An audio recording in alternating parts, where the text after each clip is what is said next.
Great. Well, I'm so glad everyone was able to join us today. I know we're all excited to hear from Philip, so I won't talk long. I'll just kind of pass it over to Annica to get us started.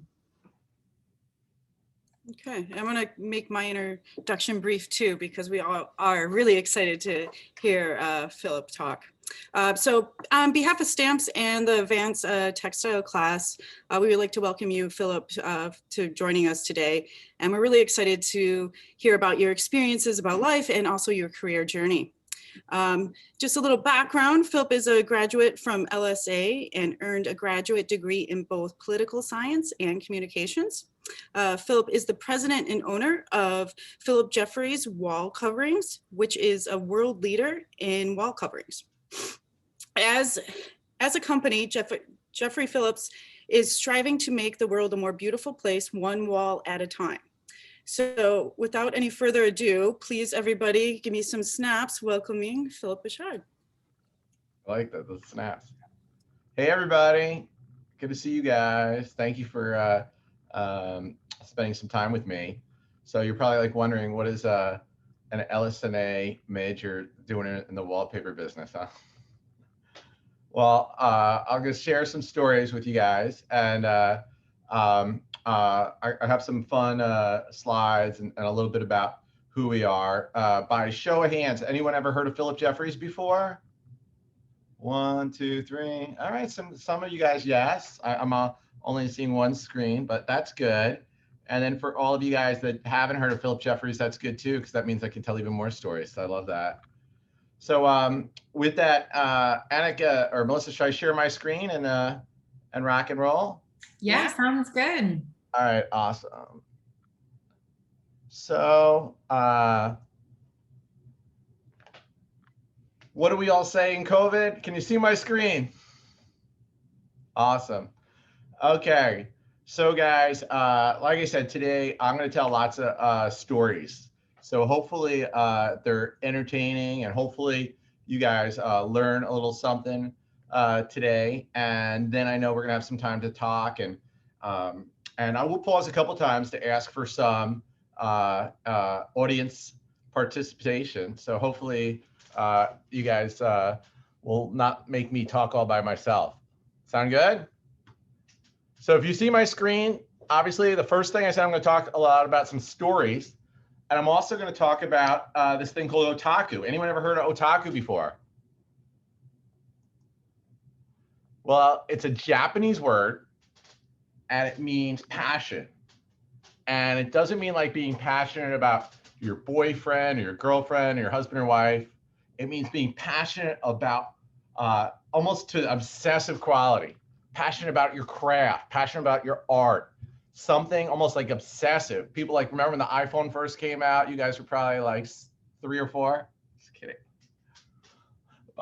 But people like talked about like, oh my God, you got to see this. And with that, I'm going to tell some really interesting stories where I talked to you about Japan, because a lot of our wall coverings have a really rich Japanese history. And this Japanese word otaku is going to be really something that kind of changed my life a little bit, and something that hopefully gets you guys really excited as well. So with that, let's proceed, okay? Good stuff. Okay, so for those of you guys who have not heard of Philip Jeffries, I want to just tell you a little bit about us. You'll see our wall coverings in everywhere from the Bellagio Hotel or Nobu hotels all over the world. Isn't that a beautiful design there with cherry blossom? And if you like nice things, you might even see it at places like Dior, or Louis Vuitton, or Tory Burch, or Cartier. But even though we've done some really incredible installations for some really great places in the hotel world and the retail world, we've also really, our roots are in residential. Our roots are in residential design. And what we do is work with some of the top interior designers around the world, helping them really create some beautiful wall coverings, or are partnering with them on their beautiful interior designs, utilizing some of our wall coverings. So with that, you'll find us in Elton John's house. And John Legend and Chrissy Teigen, isn't that good? It's one of our grass cloths on the walls. Iron Man even has our wall coverings with some of this gorgeous string textile on the wall. And even 2 weeks ago, I saw on Drake's Instagram, Champagne Poppy has Philip Jeffries. Isn't that pretty cool? I think it's pretty cool. So, I mean, look, I mean, if you weren't impressed yet, look, we even have this amazing Sopranos picture. This is me, and that's my brother or my partner, Jeffrey, Philip Jeffries. So, although we've have some really cool things that we've done, I'm going to let you guys in a little secret that before there was Philip Jeffries, it was just little Philly and little Jeffy. That's me and my brother years and years ago. And you see, our dad, my father, Eric, started the business in our garage 44 years ago this year with just 10 grass cloths and a dream. And early on, to share with you guys from some of these humble beginnings in our garage, Dad finally got out of the garage. And you see this steel factory? Well, my grandfather, his father-in-law, was an accountant there and convinced his boss. He said, my son-in-law has this new wallpaper business. Can I use some of the upstairs warehouse space for our first warehouse, for his warehouse, because it was not being used? And the owner said, sure, I don't care. And this is in industrial Jersey City. And I'll tell you guys, there was no heat, no phone, and just some broken lights. So that's kind of where Philip Jeffries started. And Dad early on had to work 7 days a week to really get the company going. In fact, like I mentioned, there was no phone. So what he did is he would go across the street to the Miss America Diner and wait for the trucks and have a cup of coffee to stay warm. And he would call us. Because as you guys saw in those little pictures, Jeffrey and I were little kids as my dad, Eric, was starting the business. And what he would do is we'd say goodnight to us, but we'd always ask him to tell us some of these stories about his trips to Japan. And on these trips to Japan, about some of these small mills that were literally 400 or 500 years old. A new mill was only like 150 years old. And he talked to us about this incredible quality and incredible craftsmanship and that word otaku that I mentioned to you guys, this passion. And these are some of the stories that I grew up with as a kid. And a little bit, each year, Dad's business grew a little bit. Eventually, he got out of that steel warehouse and he opened up a small wallpaper store in New Jersey. Anyone ever been to New Jersey before? It's not as bad as they say, right? A lot of people fly in and go to the city, go to Manhattan, but it's really not so bad. But this was his first wallpaper store and in the 70s. So there's Dad, as you see there with the beard. That's Mom. Mom did the books and helped out. And you heard of mom and pop shops. This was a mom, pop, and nana shop. If you see the woman on the far right sitting down, that was Dad's mom, my grandmother, Mindy, who was a part-time interior designer and helped out on the weekends. So early on, I would go into these places, into this wallpaper store on the weekends and help sweep the floors or cut samples. And I grew up in the wallpaper business, working my way up from sweeping the floors to working in the warehouse and making my way.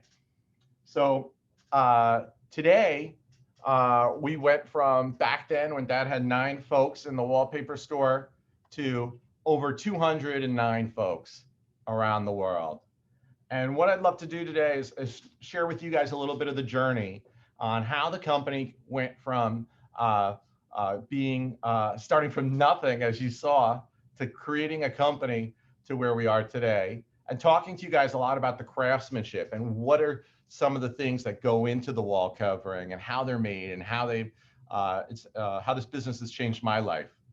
And it's interesting because, like I said, Dad early on, always imbued upon us that the business, really supplied everything for our family, from putting a roof over our heads to clothes on our back. And early on, I was involved. But when I went to school, I needed to do something else. So as you guys know, I went the other side to poli-sci communications. Thank God I decided I didn't want to be a lawyer. Worked in corporate America before coming back in and saying, you know what? This is not for me. I had grass cloth running through my veins. So to share again a little bit of this story here. When I first came in the business, this is my 20th year. January is 20 years for me and Philip Jeffries. This is what the company looked like. And this is actually, I couldn't find the year I started. So this is actually a couple years later. As you see, I think there's about 13 people. And you see that little girl, that 2-year-old in the picture? You guys see her? Last month, she got into U of M. She's going to be, she's a senior in high school. So we're super excited. So that's Ellie. So anyway, let me share with you again my that first trip when like I said, this is 2 years in to the business. I went in 20 years ago, Jeffrey 19 years ago, and I want to share with you that first trip to Japan. So on that first trip to Japan, Dad took us to 12 of these incredible mills, from some where there was artisans weaving by hand to some with super modern machinery, where I was for the first time learning and seeing firsthand some of these stories Dad would talk about. You know, sometimes we hear stories from our folks. It's like, you know, they went up 10 miles both ways to school walking. And, you know, part of these stories, sometimes it was hyperbole, I thought. And then sometimes I said, oh, is it real? What's behind it? But I learned firsthand. And I want to share with you guys that I was, you know, wet behind the ears, didn't really know what I was doing. And on that last day, that 12th mill, on that maybe 10th day, I did the unthinkable in Japan. When you sit down in Japan and you meet with an artisan or you meet with one of your mills, you don't just talk business. You sit down, you have a proper tea, and you get to know the person. So that's how things are done still to this day in Japan. But like I said, I was new, I was tired, and all of a sudden I started flipping through a bunch of the samples that were on the table. And out of nowhere, this older gentleman, I didn't even know he spoke English. He puts his hand on my hand and he says, Philip-san. He says, Philip-san, you must understand, this is just not paper. This is just not wallpaper. This is my heart. This is my soul. This is my family tradition. This is my otaku. And all of a sudden I was like, wow, all those stories Dad had been talking about over those years really came back with a flood. And I really was understanding what it's all about. So let me share with you guys a little video here of that mill right outside of Mount Fuji. And in this mill, it's near Mount Fuji because it has the cleanest, most pure water. And that gentleman there has a bamboo screen, and he's taking mulberry and linen and parchment and mulching it still together the way his father and his grandfather before that did, the way paper's been made for over millennia in Japan. Taking it together and on a stone table, utilizing that bamboo screen, and with a flick of a wrist, he's created paper. And if you had the sound, he says in Japanese, and that's how it's done. So that's what I really got indoctrinated on. And I'll share with you guys, I don't know if you're spiritual people, if you're in a meditation or anything like that, but after this moment, this wow moment, Jeffrey and I went to, on the bullet train and went down to Kyoto to one of these most famous temples. And again, I don't know if you meditate. Anyone meditate? No one meditates? I saw one or two. Okay, I'm gonna go screen two. A couple of meditators. But sometimes I'll share with you guys, like sometimes it just takes a while. Sometimes it's like, wow, you get it. And we just both got, like the minute we sat down, it was just like, wow. And like we had our epiphany that we want to bring this otaku, we want to bring this passion back to the States. And we want to bring this passion of wall covering back to the States, and how are we going to do it? So with Dad, we get on the plane, we go home, and remember I showed you the picture of 209 people? Well, we didn't have that team back then. The team looked a little bit more like this again. And back then, you know what, guys?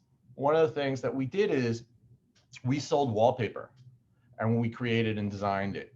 But we also, you see that piece of furniture in the front? We sold furniture. And you see the fabric on that stool? We sold fabric. And you see the fans? We sold the fans. We sold leather rugs. We had trim. And we got together with Dad, and we said, you know what? We do all these things okay, but we do one thing really well. And maybe a good lesson for all of us that, you know, I know at the conversation we're going to have with Annica later, we're going to talk through, but we did one thing really well. We did wall covering really well. And at that moment, we said we wanted to not just be something to everybody. We wanted to be the best in the world at something. And we came back and we put out a vision of being specialized, of being the best at one thing. And we decided we want to be the world's best wall covering company. And we were going to focus in on naturals. If you think of grass cloth and raffias, you think of just gorgeous bamboos, really specializing in the naturals. Textures or textiles for the walls. If you think of linens and silks, suedes, organic natural textures like this gorgeous version of a horsehair that's made of tobacco grass in the Philippines. And really spectacular artisanal product. This is authentic gold leaf or silver leaf you see on the walls here, and partnering with artisans all over the world, both here in the States, in Europe, as well as in Japan and other parts of Asia, to really create that. So step one is, you know, back then, Dad was doing everything. We couldn't believe that he was able to do this. I mean, this guy started a business from his mind to a garage, but then was doing sales and design and what have you. And we said, you know what, we really need to spend money on what we want to be the best at. And we decided, even though we're a small company, we're going to really be amazing at design. So we started bringing on a few designers, and this is our design team today. There's actually a few folks missing there. We actually have a design team of 11 folks now. Some started as interns right out of scratch. Some came from the fashion industry. Some came from the graphic design industry and print design industry, and some were right out of school. So at Philip Jeffries, we said, you know what, we want to really, if we want to come out with amazing product, let's come out with amazing designs first and really invest in some awesome people. And to share with you guys, it's been a formula that's worked. In the last 11 years, interior design sends out a survey every year to over 30,000 designers. And 9 out of the last 11 years, we've won best wall covering through the hotel design industry, the way we display it. And even El Decor has named us the winner of best wall covering. They didn't do it last year, but we won in 2019. So once we decided like design was super important, you know what? As a company, we also said we really wanted to talk about how our company was going to feel. What did we want it to feel like? And we want it to be like a super high performing team. But you know what? We also want to have a lot of fun. So if you see at the top corner, that's me, and in the design team, I'm dressed as the Kool-Aid man. You see that? Oh yeah. We really decided we were going to have fun. We were going to make it an amazing environment. We had Viking dinners. We had bring your kid to school days. We have a spirit week where people have fun and bring the group together. Because the thing I'd say is we decided, and I've learned long ago, you can do something really fast by yourself, but if you want to go really far, you need a great team. So with that, we decided we're going to really build an awesome team. And like I said, it's our 44th year. And about 4 years ago, we said, you know what? This is big. This is our 40th anniversary. And luckily, I had a kind of a midlife crisis a little early. Class of 96, I'll do the math for you, makes me 47. So with that, we said, you know what? We've been making this awesome wall covering company. We've really grown. And and we're doing well, but why? Like, why? Why is it so important? And I read the book, Conscious Capitalism. Has anyone picked that one up before? Has anyone ever heard that? It's by the founder of Whole Foods, and Jeffrey picked it up, and he's like, you got to read this. And we start reading it together. And it basically talks about the founder of Whole Foods was a hippie. Okay. He's working on a commune, and they're doing all natural organic foods.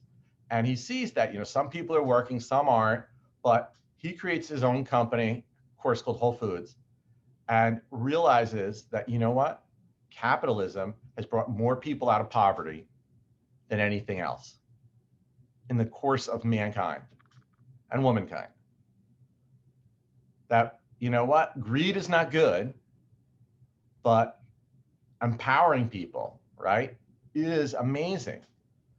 And at the same time, I heard this awesome speaker, and he tells this story about the man who created dynamite. I don't know if anyone's ever heard this story. Have you heard this story? Raise your hand. Yeah, so one, so you can't give it away. But 1890s, he's in Paris, he's reading the paper, and back then and it says, the headline is an obituary, and it's his obituary. This is a true story. Because back then, the way the news worked, they had super famous people, they'd have canned obituaries. And he's reading and he freaks out. It turns out his brother actually had died.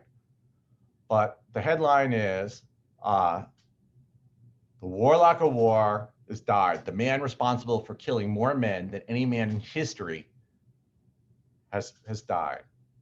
And again, he created dynamite like to create bridges and tunnels and do good in the world, but he was remembered for doing something horrible. So if you haven't heard the story, I'll open up the mic. Anybody know who he is? Anyone want to chat it or say? Does anyone have a guess as to who it was? My chat disappeared, so I can't read the chat. Anyone? No? It was Alfred Nobel, right? Alfred Nobel.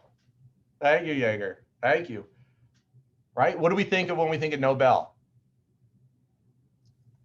Nobel Prizes. Right, the Nobel Peace Prize, right? Doing incredible things, making mankind and humankind and womankind better, right? We think of the Nobel Peace Prize, Literature Prize, philosophy, economics.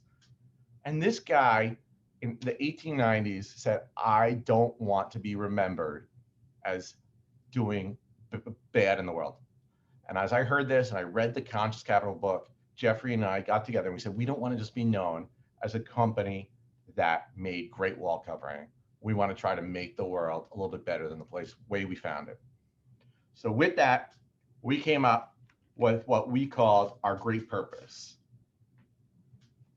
So the wallpaper, being the world's best wall covering company, we still needed to do that. That was the blood running through our company's vein. If we did not make money, if we did not create great product, we couldn't do good, right? But by creating a great company, a profitable company, it allowed us to do good. So we came up with this, and I'd love to share it with you guys, what we call our great and worthy purpose. Inspiring a more beautiful world, one wall at a time. So it sounds good, but what does it mean? Well, inspire, one of the things we hope to do is not just do great things, but to inspire others, designers, the community, students, our salespeople, our mills, right? It's good if we can do something. But look, I'm talking to 30, 40 people right now. Together, we can make even a bigger impact. And beauty obviously refers a little bit to our wall coverings. We're trying to bring happiness, bring beauty to people's homes, helping make an office from a place you punch a clock to one where it inspires creativity and inspiration and makes you say, wow. Creating art for art's sake, beauty for beauty's sake, bringing joy, happiness, smiles, peace on the earth. World, not just in our local community, but across the world, and one wall at a time, refers to how we can do it through our craft by making amazing wall coverings, we can make an impact in the world. So I want to ask you guys a question, and I'm looking for some good audience participation here, okay? And it's a serious question. You guys are mainly art majors or involved in art or design. I saw poetry or video. Has any of you ever been challenged by a friend, family member who said, "What are you doing? Does art really matter?" Anyone? Raise your hand. Almost everybody is. Well, I'll share with you guys. It not only matters, it's maybe one of the most important things we can do in the world. And instead of me telling you why, I'm going to share a quote, a little clip, and hopefully you can hear it, but hopefully either way, there's subtitles at the back, from one of my favorite movies. Anyone ever seen Dead Poet Society before? Awesome. So let's listen to Robin Williams as the professor, Captain by Captain, talks about why art and design matter.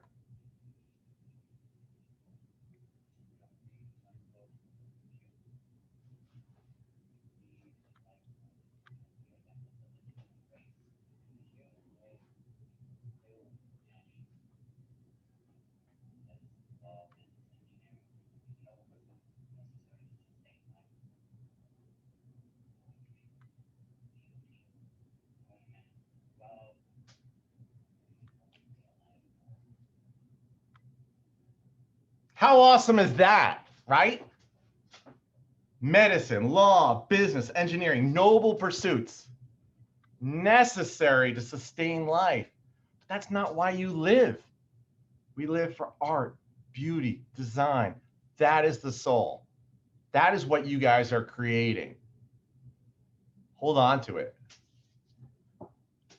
And let me share with you what some of the things that we're doing here to create design and beauty for design and beauty's sake. We've partnered with designers all over the world. I want to share a couple of stories here of what some of these wall coverings incorporated we're trying to do. This is a home up in Connecticut, and the client said they wanted to feel like a room that felt family. They hosted Thanksgiving every year, and they wanted a place that they can take their whole family and feel home. Here's a home where they wanted to create a spectacular, sophisticated look. They played off the light with one of our silk wall coverings here, slight metallic background to just scintillate and just bring joy. Here's one of our lacquered wall coverings where the client actually was a trader and really had one of these crazy days, day in, day out, where they wanted a super minimal, clean lined look where it create a little bit of balance for them. This is a home in Palm Springs where somebody wanted to bring the feeling of 1972. Palm Springs, you see some of the pictures up there of bringing back color and life. What do you see when you see this room? It makes me smile. It made the client smile too and bring just happiness to their life every day. Here's one where they brought a children's room where they wanted to bring great color and vibrancy. This was actually in Scotland, a chalet where they wanted to create an incredible entrance of wowing their guests and really making something spectacular. That's one of our hand-done, we call it marvelous. It creates almost a gorgeous marbled effect on the walls. Here's one where they wanted their client every day to wake up feeling like, and going to bed like they're part of a piece of art, creating a gallery, being inspired every time they see this. And this one, this is actually the home of you guys ever seen Queer Eye for the Straight Guy? This is the original Tom Felicia. Tom has a home upstate New York, and on his lake house, he wanted, when he came up from the city, This is his special place. This is one of our hand-done Japanese paper weaves done with recycled paper, all woven by hand, and then creating and just like enveloping like a blanket around him. So with this, I'm going to share with you guys some of how these products are done, but I'd like to also transition, because one of the things, in addition to creating great beauty through design and making people's homes bring happiness and joy, just like if you're creating a sculpture or a piece of art, bringing that joy, our clients tell us that their homeowners get joy from doing this, just like your art would bring to anyone else. But at Philip Jeffries, like I said, when it came to our purpose, we decided we were going to try to give back in 3 ways, in addition to just bringing design. One is through the environment, one is through the community, and one is through artisanship. So to share with you, the first one at PJ Plants that's about the environment. So one of the things that we do at Philip Jeffries is we actually give our employees, our team members, 3 paid days a year to do community service. We actually pay them to do community service. So with that, from April till November, because it gets pretty cold here, we go around to national parks and state parks and actually clean up garbage. And one of our most auspicious ones, we partnered with the ARTDES Foundation, and for every order that comes in, we plant a tree. And one thing I'm really excited about, guys, I just found out as of February 28th, just as of last week, we've planted over 183,982 trees. Isn't that pretty cool? I'll tell you what, that's something I'm really proud of, and something that I'm excited that we're giving back. So it's pretty amazing. We partner with the ARTDES Foundation. They talk to us about where there's been forest fires or deforestation. This last year, one of our main areas was in North Carolina. And as you see there, over 29,000 metric tons of carbon dioxide pulled out, 117 tons of pollution, really exciting stuff. And additionally, this is not as well, we're also where we do a lot of our weaving in Madagascar and the Philippines. We've also partnered with them as well to plant some trees. And then the last part, or the second to last part, is the community. And again, we're trying to give back to the community as well. So with that, like I mentioned, we give our team members time off, paid time off. So we partner with the Habitat for Humanity. We've partnered with Eva's Village, which is not a home, I guess, a place right here in our local northern New Jersey area, where people with substance abuse problems, people who are victims of domestic abuse, people don't have enough to eat, go. And that's been one that we've partnered with, as well as this organization called the Homeless Bus, where we've created over 5,000 meals for homeless, where they go around the streets of New York City and give them out.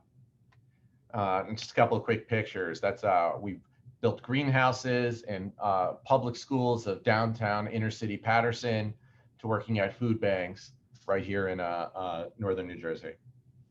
And then the last one I think might be very interesting to you guys is we also decided, you know what? We can't do what we do unless we create beautiful product.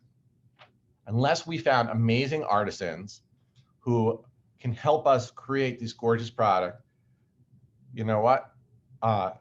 We can't do all this good in the world.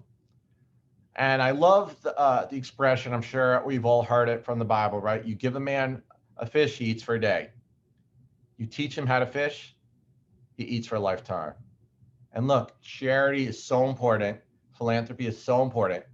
But when it comes to empowering, paying someone for their worth, getting back to that capitalism, not a handout, a hand up, you know, that's something that really excites us. So to share with you, I'm going to share with you, every year we partner with a small artisan mill around the world. And I'll tell you what, a lot of these artisans, by the way, every year are unfortunately closing. A lot of the tradition is done from generation to generation and generation on some of the weaving and some of the hand production of some of these goods. And what we found is, unfortunately, a lot of these folks are going to cities. going to the big cities, trying to get a job, doing something that's not artisan. So with that, we've tried every year to attempt to partner. So to share with you, this is a weaver in Vietnam.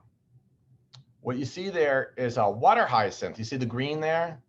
It's a great environmental story because it grows every year. It's annually harvested. It grows, they cut it down, and it grows the next year.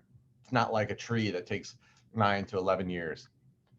It dries in the sun, and then once it's dried, they actually pull it apart to create yarns and tie them together.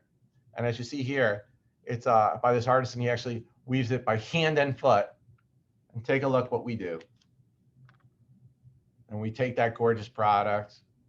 We work with our mill in Japan where we color it and back it. And look at that gorgeous installation there. That's one of ours we call braided walls. One of the ones that we're probably most proud of is this small mill in the Philippines. And again, one quick last story here is many years ago, we started getting some nice orders of some of this raffia and that we used to make our version of a horsehair wallpaper. And we were getting some nice orders. And unfortunately, the owner, he calls me up and he says, "Mr. Philip." And I say, "Yes, Mr. Ken."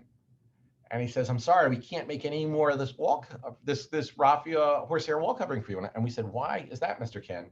And he says to us, "I just can't, I'm just not able to make it." And we said, do you not have enough weavers? He said, no, I have plenty of weavers. I just don't have enough money for these looms. You see these looms?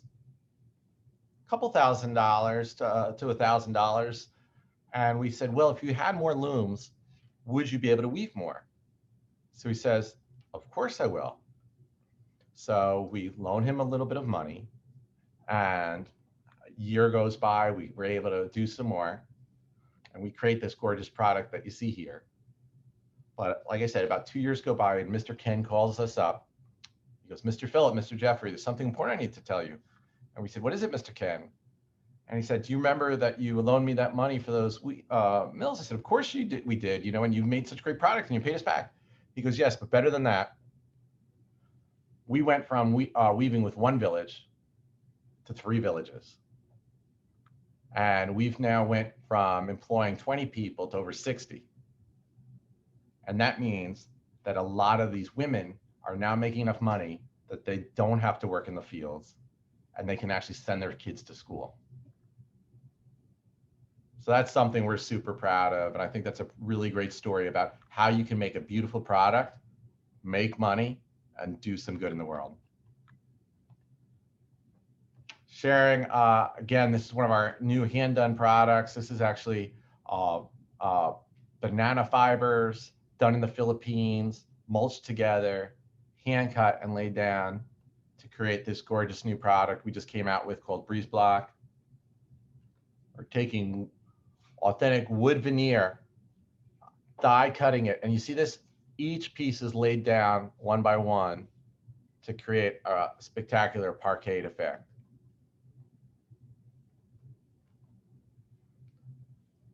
Doing things like taking plaster and acrylic. This is done by some artisans here in the United States, where some of our designers create the designs and then work back and forth with the artisans to create this product. And this is in New York at a very famous show house called the Holiday House, done for charity with our gilded product. And again, sometimes taking sketches that are done and reinterpreting them into our gorgeous silk with a digital print on top. And then lastly, taking things like that raffia and that amazing story I shared with you. I messed up, I usually tell a story at the end. But with that, taking the raffia, putting authentic gold or silver leaf, kinjin as they say in Japan, hand rubbing it, and then creating this gorgeous effect. So I told you guys lots of stories. And the one last story I'd like to say is, I hope we gave you guys some really good ideas here about why what you do is so important. And one thing we hope is that we inspired you guys a little bit. Because one of the things my mom and my dad told Jeffrey and I many years ago when we were little kids is that the world is a little bit like a pond. And remember when you skipped those rocks in as a little kid? And that you can make a ripple that can impact another ripple to impact another ripple. And today, to all you guys, I love what you're doing. I hope you have I hope we left a little bit of a ripple with you guys and left you with a little bit of otaku. Thank you guys.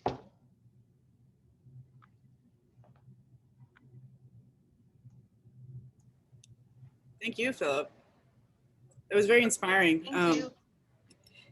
Yeah, the doing one thing really well is something that really stuck out, and I think that's something that talk about with the students a lot too, of how to focus in, find your passion, and take it as far as you can. And you showed some really great examples of how that can be done. So thanks again.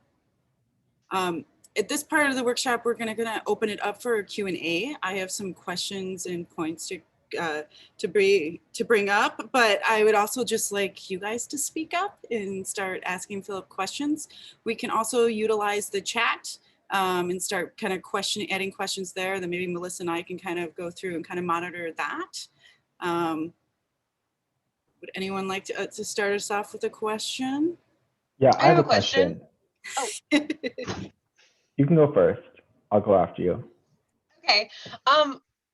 My question is, how much of the wall coverings that you make are things that like you guys like want to make on your own kind of impulse, and how much of it is like for like a specific client? Is it Ainsley? Did I pronounce it right? Ansley. Yeah. Ansley, sorry. All right, great question, Ansley. So what we do, like I said, is we're always coming out with a innovative product. We launch product 3 times a year. So in January and in May and in August. And it's a little like fashion, right? You know, fashion actually has like 9 launches or whatever it is. They have cruise wear and what have you. But I think one of the things that we know is top designers, people who are the interior designers who are creating people's homes, making these spectacular homes, they always want something new. No one wants to do what's been done or that's on Pottery Barn or Restoration Hardware. They want innovation, right? So with that, a lot of our wall coverings are done and created, and then we stock them here and then we'll ship them out. However, we also 2 years ago launched a program we call our mashup. If you think like of a DJ doing a mashup, so that was the fun story behind the custom, and it's actually been really successful. So as my dad might say, we'll give you a little peek under my kimono and let you know that in actually 2 months, we're launching this awesome new program called Pure Imagination, where designers can now send us their own designs or their own concepts, or take some of ours and mix and match the colors, like the one I was telling you about, the mashup, or really do something from scratch. That one image, I don't know if you guys remember that second picture I showed you of the Nobu Hotel. That's how it all started. I was friends with a designer in New York City who was working on that Nobu and loved our grass book background and wanted to do a hand-done print on it. And we ended up digitally printing it for them, and that became pretty significant.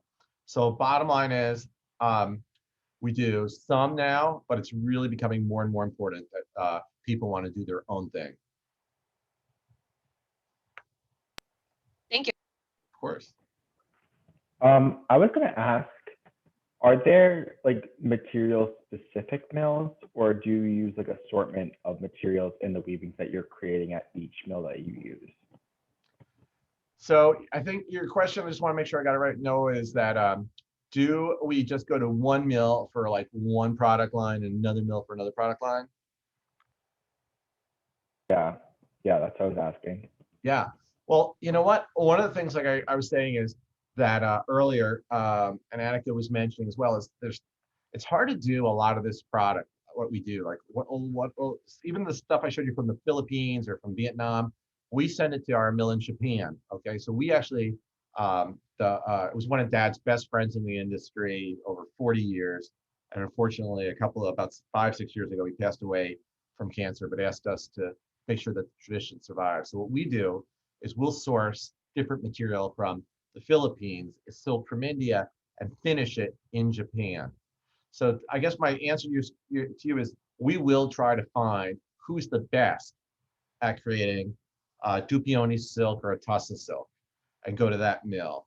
Or we will go to, in Madagascar, for instance, the only place we can find this very, very thick raffia, this organic grass raffia, and go there. And sometimes that we'll work with a partner and we'll try some innovative stuff. And we will try to work with a couple of different people and see who can do it the best, take an idea and do it the best. And then we'll work with them. So with that, like non-COVID times, our design director and 2 or 3 of our senior designers are traveling with a couple of guys in our supply chain team to go to the factories, to talk to the artisans, to do strike-offs and go back and forth, and then and bring it through our product line. Does that answer your question? Yeah, that does. Thank you. Sure. I'm going to jump in because I think this is an interesting, good question. What does a typical day as president of Philip Jeffries look like? Do you have a say in the designs and products that are being produced? Absolutely. I wake up when you guys go to sleep. No, I like to come in really early. It's funny because I was like not an early bird, but over the years I just found I'm not. Now that our company has grown to what it is, almost every hour of my day is booked. I have to book lunch, otherwise somebody will book lunch for me. So with that, I am meeting with design. I am meeting with finance. I am meeting with the sales team. I'm dealing with the marketing team, and trying to really ensure more than anything that that path is cleared, that people can do their jobs. I try not to solve problems. I try to make sure that people have, if there's obstacles in their way, how I can help them overcome those obstacles. So with that, it's really a fun job, actually. It's and during normal times, my normal year starts in London, goes to Paris to a show that we exhibit in. I'm traveling normally 2 weeks a month, talking to designers, asking them about their business, about what's inspiring them, about where they're going. And on these trips, part of it's inspiration, part of it's selling, part of it's promoting, part of it's partnership. And usually going to Japan every other year. And when it comes to the design, one of the things that is part of my role is and I think actually it might be really pertinent to all of you guys, is we don't just come out with product, we come out with stories. What's a perspective? What do we want to tell? Okay, so this past season, it was all about, we called it our resort line. We said, you know what, after everybody was stuck in their house for a year, people want to be thinking about getting out, about resort, about someplace fun. So it was inspired by Palm Beach to it was from South Beach to Palm Springs was the inspiration. So there's mid-century vibe to it. There's like organic grasses. There's some Art Deco vibes to it. And once we have that story, that design team I showed you guys earlier, they're working on anywhere from 50 to 60 different collections at a time, okay? And then we'll work together. And I guess now my role is more of an editor or an innovator of saying, here, I went to here, or I found this, can you guys do some research onto it, or let's try to do it. So our pipeline from now, we're working on product that's coming out right now in January next year. That's that we're working on right now. A little bit for the fall, but mainly next year. So with that, we tell a story. We try to edit those 60 or 50 down to make sure the coloring and the textures or the patterns tell that story. And then I also am one of, I guess, the voices of Philip Jeffries. I have an Instagram show. Follow me at Philip Jeffries LTD every Tuesday, and it's been fun. I've had everybody from editor of Elle Decor, interior design, House Beautiful Veranda, to literally almost everybody on the Art Digest or Elle Decor top 100 list. So it's a fun job.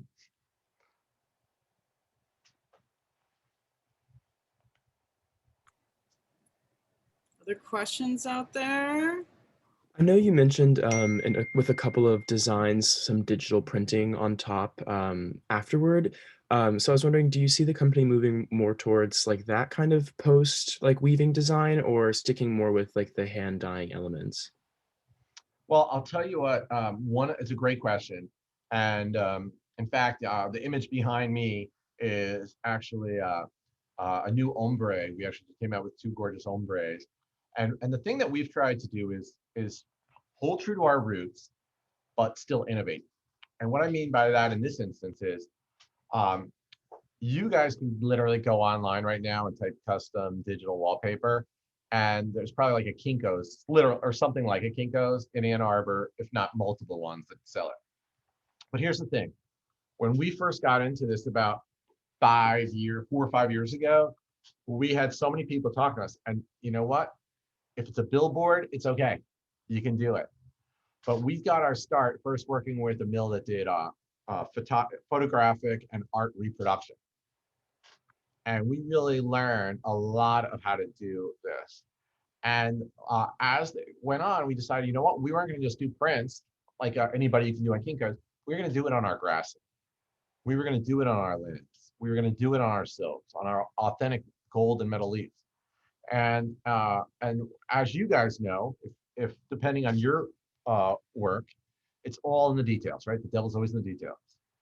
So to share with you, when you're digitally printing on a grass cloth, if you're going a little too fast, or if it's not done exactly right, any of the loose threads on a grass cloth hits one of the heads on the printer, you've just ruined yards of material, but more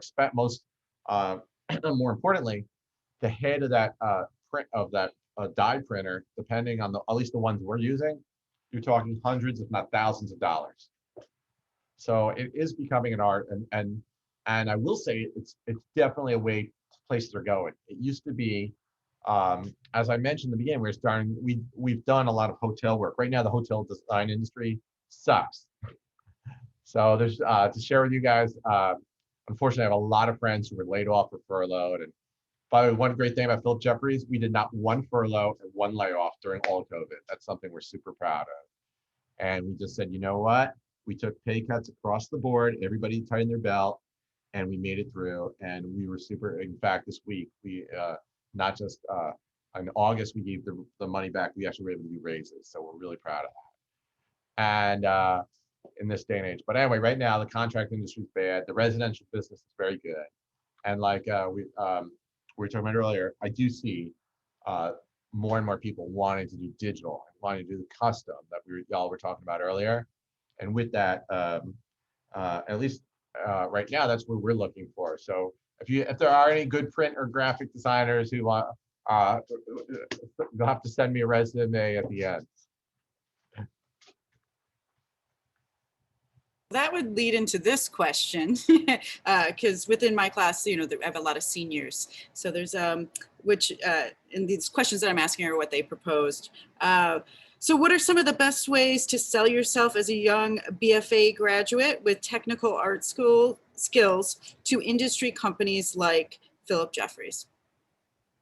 The best ways to share your skills, was that the question? Yeah, what is the best ways to sell yourself as, just a graduate with technical art skills to industry companies like Philip Jeffries. Yeah. I would say, you guys, is take a look at what the company does and see, can you do something that they do in a different way. One of the things we always are doing internally here is, I literally just had a 2-hour meeting or 3-hour meeting yesterday morning, is what are we missing? What do people want that we don't have?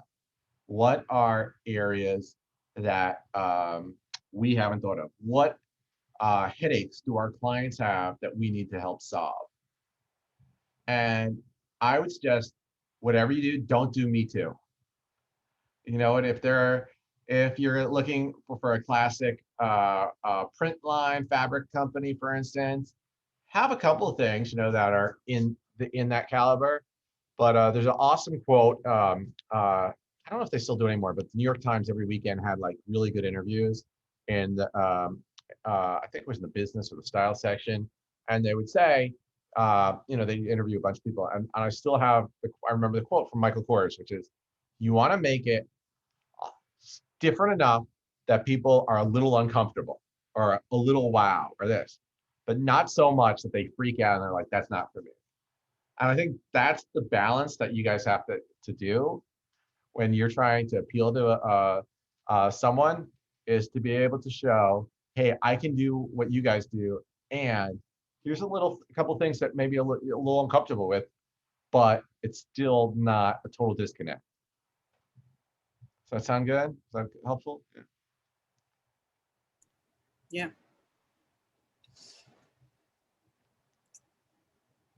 Others out there? Yeah, there's a couple of them on, let's see.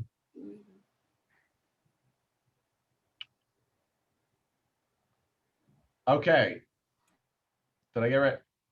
Ainsley? I'm the worst pronunciator. I got it right? Recycled. It's Ansley, but you're close. Ainsley, sorry. Just call you A.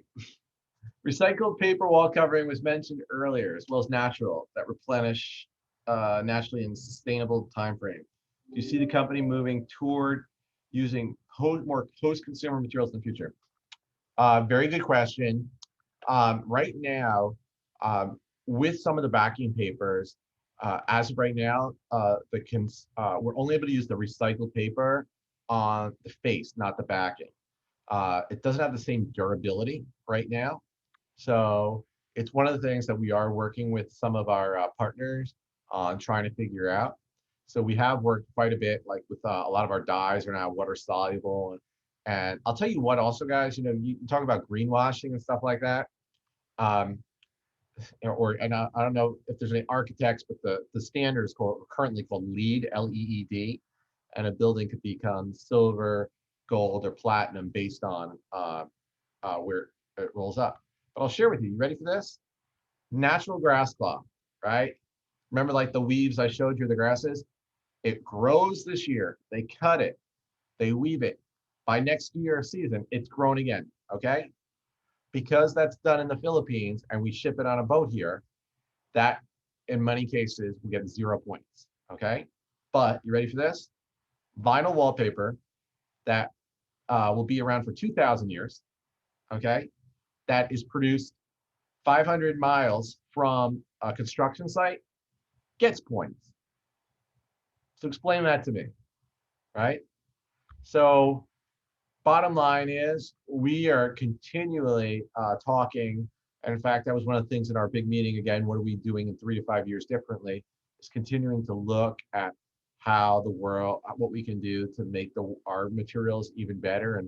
And actually, one of the things that's important to me, I actually support at the University of Michigan, studying on how to help reduce our global footprint. There's a lot of research going on because to me, that's a really important initiative as well. But that's one of the ways we're doing it here is A, trying to looking at our dyes and inks, making them more water soluble. B, what are we doing with our backings, trying to use more natural materials. And C, when these clients do want to use those more durable vinyls and trying to create some alternatives, or at least using water soluble inks and things like that, so we could still do some business.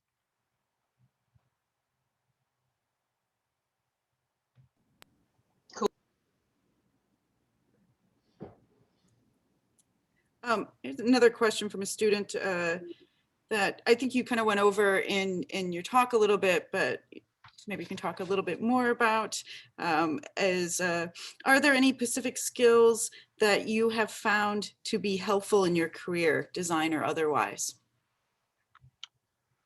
Are there particular skills?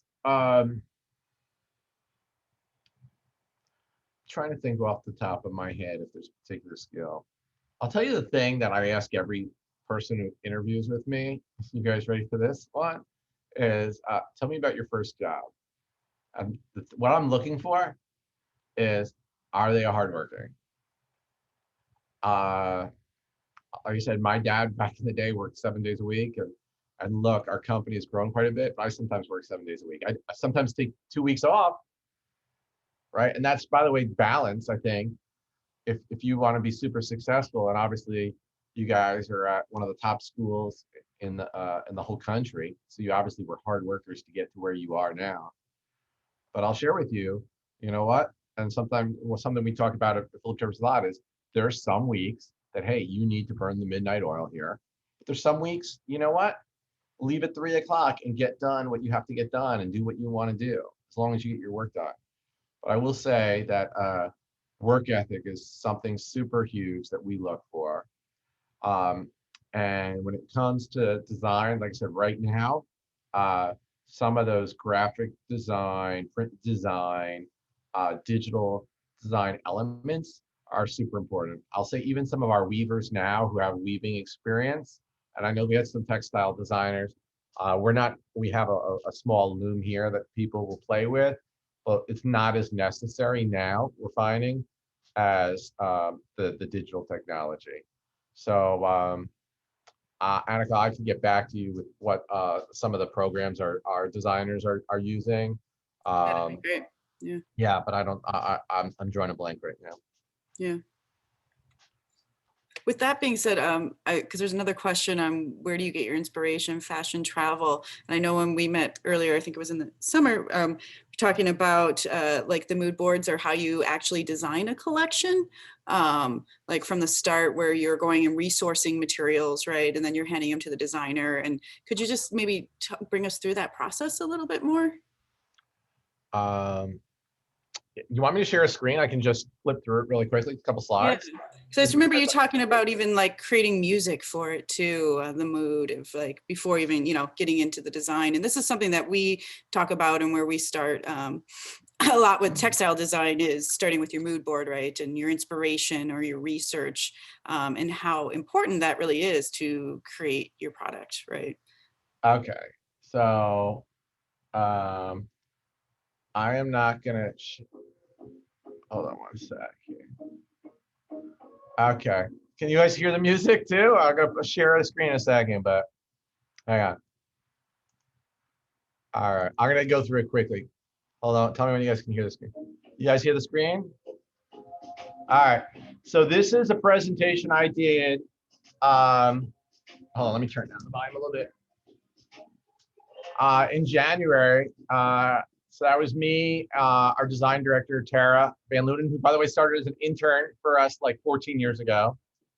The editor of Elle Decor, who, by the way, I was emailing with last night, and I said, you guys have any advice for you guys? You want to hear what his advice was? He said, tell them to study something impractical at school. They'll have the rest of their lives that love what their work is. So I thought that was good. That was his side. Tom Felicia is from Queer Eye from the Straight Guy, and Martin Lawrence Bullard is from If You Saw a Millionaire Decorator. So anyway, like I mentioned, this season it was all about inspiration, and I'll share with you guys some of the slides we put together. I'll show you a slideshow, but again, it was getaway, bright colors, mid-century, pops of fun color shown in an innovative, different way.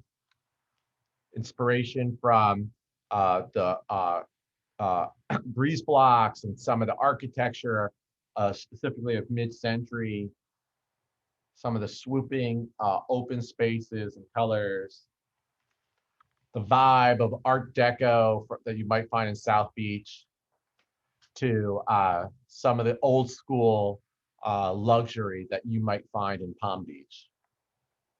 And then again, bring back some of that color. So with that, I'll share with you guys again a quick little slide here. Here's the inspiration.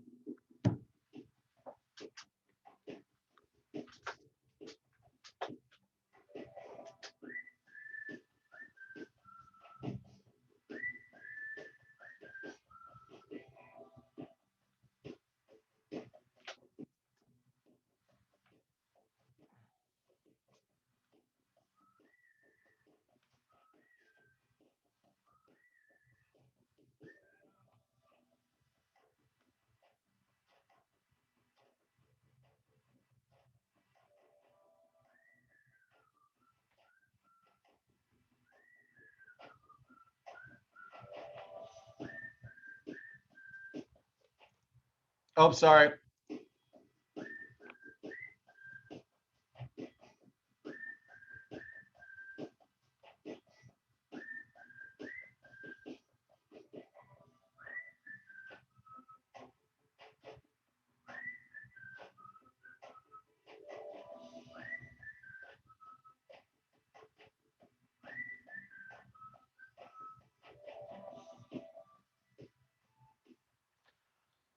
So that was all the inspiration. As you guys see, that's where we start. People are throughout the year working with their clients, not their clients, working with their vendors. And again, you know, we have some people who do more textile. There's some people that do more of the specialty, hand-done things like those woods I was showing you earlier. We have some people who do some of the grasses. And when they're doing that, we're talking and storyboarding out ahead of time. What does Palm Beach look like? What does Palm Springs look like? What are the colors we want to evoke? What are the emotions we want to evoke? And by the way, I will share with you, this really helped make a big impact in our business. Because you know what? If you guys not you guys, if anyone just throws product out, it's a mishmash. It doesn't mean anything. It lacks significance and authority and no gravitas.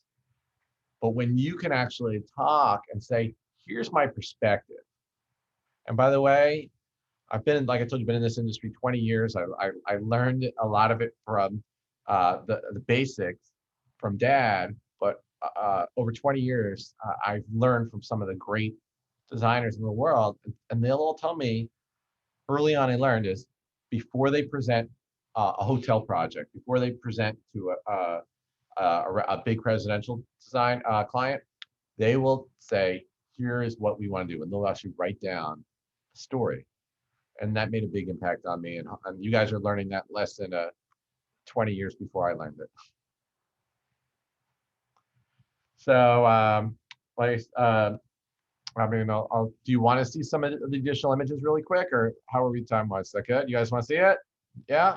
All right, I'll just play the rest of it here. Let's see what happens.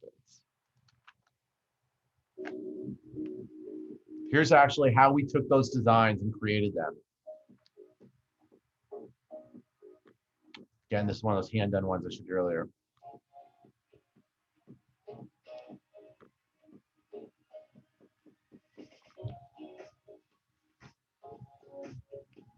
It's an authentic wood veneer that's laid down on metallic backing.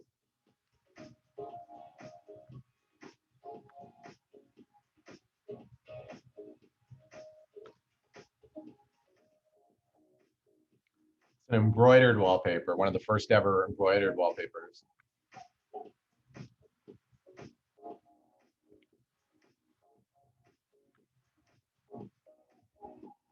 Real grass cut by hand and laid down one piece at a time.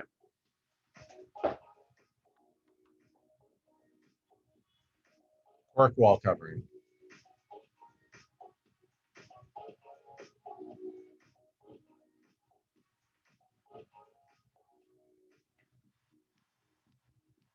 That's one of our Japanese recycled paper wall coverings, our seamless grass cloth.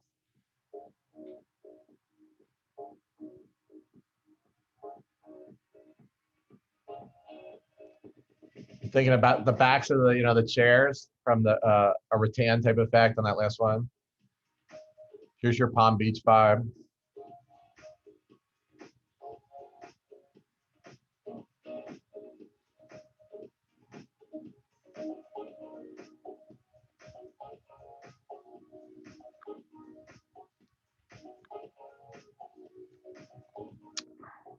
Linens inspired by like the desert colors.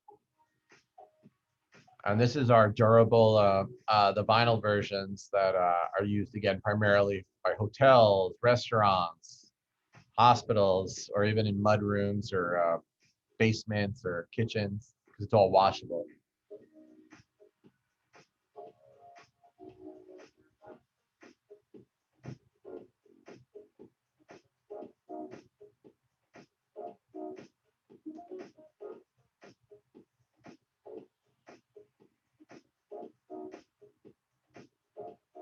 all done by hand. That's plaster and acrylic and a really sexy, moody look there.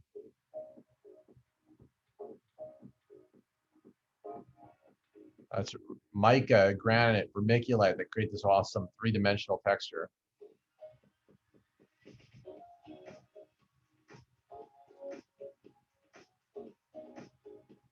Again, digital on one of our grasses, an ombre effect.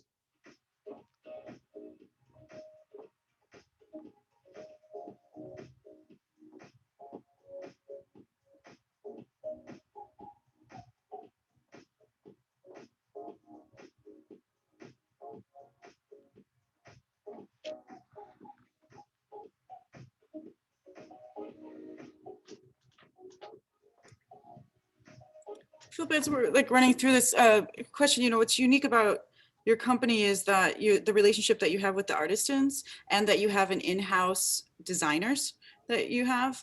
And it stops there. I'm wondering if you could kind of talk about the difference, just for the students to understand, you know, of having in-house designers besides outhouse, you know, and like commissioning designers, but you actually have your own design team, and what that means in relationship to if you were like a freelance designer. Sure. The way most of the industry works, and you know, years and years ago when Dad started, it was a mill or a designer would come to you with designs. You buy them, or you buy the material, and then you sell them.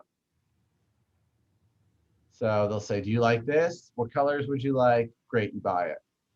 And I think the thing that really helped us evolve is when remember I showed you that picture of the design team. When we made that decision that we were going to invest in it, that it really made a big impact. So if any of you guys are starting out, my guess would be early on, most companies, maybe you work for a company that creates design, or you freelance trying to create some interesting things that would then normally the process would get bought by a company and then they bring it in. You know, sometimes we'll work with some freelance designers and buy some of the designs and then change the scale or change the coloring or what have you. But I do think that that's one of the things that is kind of unique or different about us. And let me ask you guys, when you saw the slideshow and you heard the music, did it create like a vibe for you? Did it put you in a place? Yeah? Did it like you didn't feel like you were just like in your living room, right? And I really think that that was one of the things also that it's very important. It's something that we, you know, you asked what one of my jobs is storytelling, of making sure that that collection does not just look like whatever. And like that last one of that dining room Mirage, I don't know if you guys remembered seeing this one right here. Do you see my screen? Just went back. This one. Like I wanted something that looked like it was in when we were creating the room set on this. I told my style team I really want something that feels like it's modern and sophisticated and feels like it's in El Decor, a World of Interiors, and here's some of the styling, and I worked with the team to create that. And then we do it like, you know, a bunch of different iterations till we get there. And then in this case, that editor from El Decor told me, I feel like this is in my magazine. This ad could be an install. And to me, that's what it's all about. It's creating your perspective, right? And when you're doing your textile design or your painting or your sculpting, I think that's one of the most important things, guys, is you've got to tell your story and make sure that it's not just a piece of art. It's a story that the piece of art tells your story. Philip, can you speak to how you deal with critiques or negative feedback about, you know, your work or maybe some of the creative designs that you have? How do you deal with those kind of critiques, especially as students, you know, while maintaining your creative license and your point of view during whether it's a portfolio review or maybe in the early stages of your career? Can you speak to that a little bit? Do you guys ever get negative criticism? Well, I would just say, and for any of the professors on, I say one of my goals, at least as a leader, is to give uh, to recognize conflict and to empathetically resolve conflict or empathetically deal with it. Because I think if you tell a perspective, it's important, right? And with that, when we're going out presenting product, one of the things I'll share with you guys is I'll a lot of times, some of the top names in the whole interior design industry, I'll meet with, I'll go out with a salesperson, I'll talk with, and at the end, I'll maybe bring out some things, some prototypes that we're working on. And you know what? If I'm hearing across the board, hey, this is this is no good, we don't like it, the colors are horrible, the scale's wrong, 9 out of 10 times we'll go in a different direction. And you know what? Sometimes we'll say, excuse my French, but what the fuck? You know what? We're gonna do this. We want to do this. We feel passionate about it, and we will go ahead with it. But I would say with that, if you get criticism, guys, my question more than anything is, or my feedback would be, ask whoever's giving it to you, tell me more. Tell me more. Understand. No one likes being told something sucks, right? Or it's not good, or it's not right. But I think one of the key things is try to take yourself out of the it's so personal at that moment, and don't think of it as a criticism on you, right? But think of it as, okay, it's not as good as you'd like. Tell me more. What would you like to see? What's missing? Does it need more color? Is it too light? Is it too shadowy? Is it too thick? Is the texture wrong? Da, da, da, da, da. And ask a lot of questions. I think the most successful people, and I hate this because I'm talking so much today, talk the least and ask the most questions. And I probably need to wrap up in the next 5 minutes if that's okay. I don't know if there was a lot more. I know we. No, I mean, I think you covered almost everything. So I'm looking over questions that students submitted. Unless, is there any other last kind of questions, comments? Well, I think it's a great transition because I aspire to be one of the best speakers that I can be. And something at Philip Jeffries we do at the end of each big presentation or each big initiative is we do something called a plus delta. Pluses, obviously.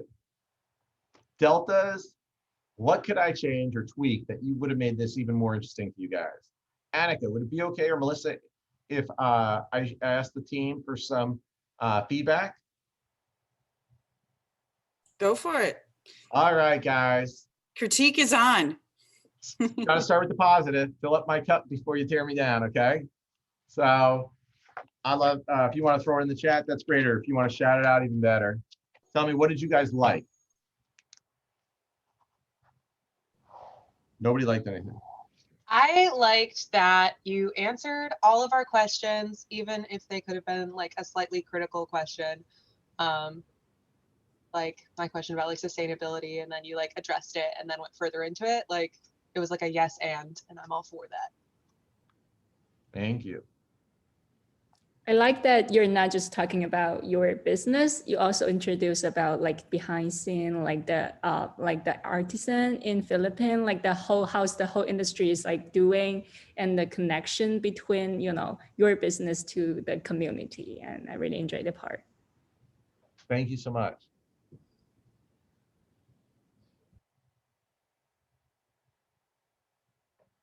I think having the family narrative at the beginning is helpful because it helps us realize that y'all are a company of people and not just this conglomeration making a commodity to be sold.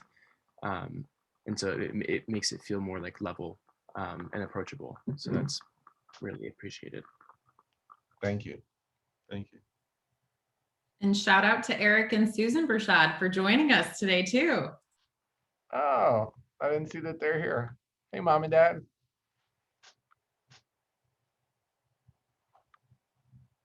Anything else anyone like? No? I was gonna say it was interesting to be able to kind of get like an insider's view of like what the mills look like and what kind of work they're doing, and also how they weave the different wallpapers. Thank you, Noel.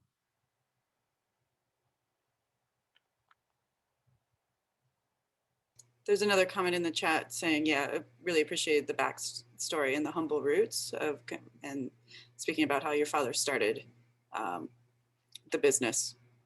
Awesome. Okay, I'm ready. What am I missing so I'm not I'm not the best to still be the best speaker you guys have heard of anyone outside of your professors. I'll go. I think that the pop culture references of like the Dead Poet Society and some quotes and things are very colloquial and like helpful for presentation sometimes, but I think it would have been way more interesting just to hear more about like the stories about how otaku and like this passion and how art is important in wallpaper and changing lives, personal to like you and your company. Like, sure, we've seen Dead Poet Society, but like those stories about like going to Japan and like being like, this is passion, you know, this changes people's rooms and their days. Like, I think that's way more interesting. So when you say the pop culture, you mean like of all the places where we've been, things like that before? No, like, I mean, like I don't think like the clip from Dead Poet Society was necessary. I think instead like a story, like more like when you went to Japan would be way more interesting. Got it. Kind of piggybacking off of that, I agree. I think that having maybe not as many like celebrity houses with your wallpaper would be nice as well. Seeing more like regular people or ways that, like you mentioned, hospitals using it or waiting rooms or things like that. So we get like a more varied idea of where your wallpapers are used, and not just in like seemingly very wealthy people's homes. Got it. Yeah, sort of going off of that, I just think that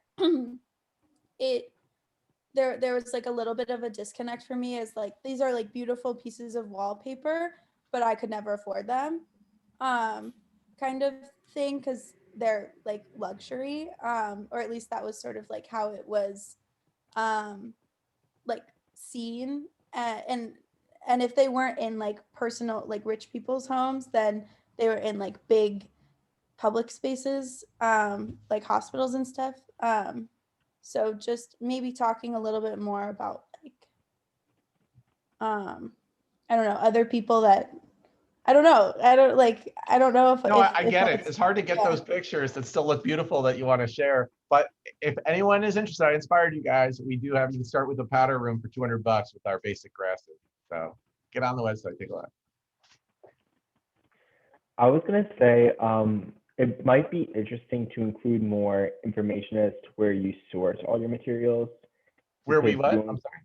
source materials that you Source. use for the weaving. Just because you only really talked about that during the questions. And I don't know how much footage you have of like the actual weaving process that takes place among your artisans, but that could also be something to introduce, just because we all are art students and all are makers and studying fibers. So that's something that we can all relate to as physical makers. Yeah. Do you guys think I should have brought the pictures of how things are woven earlier to the front? I went back and forth on that. Yes. No. Yeah. Got it. As a textile artist, or a lot of us, we're very interested in how like the process is and like every single step of the way. So I think if you present to another group of students, like that's one of the parts that we're going to be really interested in. Like if we're going to, let's say, have a design job from you, like what's my everyday process and like what are those steps to make that beautiful wallpaper? Because we saw like a couple of those steps, but it's not really like sitting at my desk and I'm doing like samples, or, you know, like, is it very hands-on or is it not very hands-on? Like, I think we got a little glimpse of that, but I think going into more detail would be really great. That's awesome. Well, thank you guys so much. That's some really good feedback, and I will continue. If Annica is kind enough to invite me back next year or something, maybe some of you guys will chime in and tell me how I did. Yeah, thank you, Philip.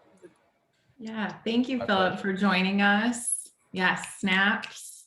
And Philip is a very generous donor of the university as well. And he set up a prize at the School of Art and Design. It's the Bershad Textile Print and Pattern Design Prize. So I'll make sure all of you also have that information because it is accepting applications now through March. And it's open to all stamp students. So you don't have to have a focus in textiles. Really, it's any student enrolled in stamps. And I'll share that information with you afterwards. So make sure to check it out. And Exactly. So it's a prize and a partial scholarship, right? Yep. So you'll get a monetary prize scholarship award to go towards your either financial aid or something like that. But then we've also talked about potential internship opportunities at Philip Jeffries. So all applicants will also have kind of this opportunity to receive an internship regardless of winning the prize. So that's something that I know that Philip, we've discussed as well. Absolutely. Yeah. So remember my tips if you want to apply for the prize. All right. Thank you guys so much. Go Blue. Great to see you guys. I did pick a blue background on purpose. Anyway, take care. Enjoy your school and have fun. Focus on something and be the best at it, but also be impractical and have some fun. That's all I got. Bye, guys. Thank you. Thank you. Thank you.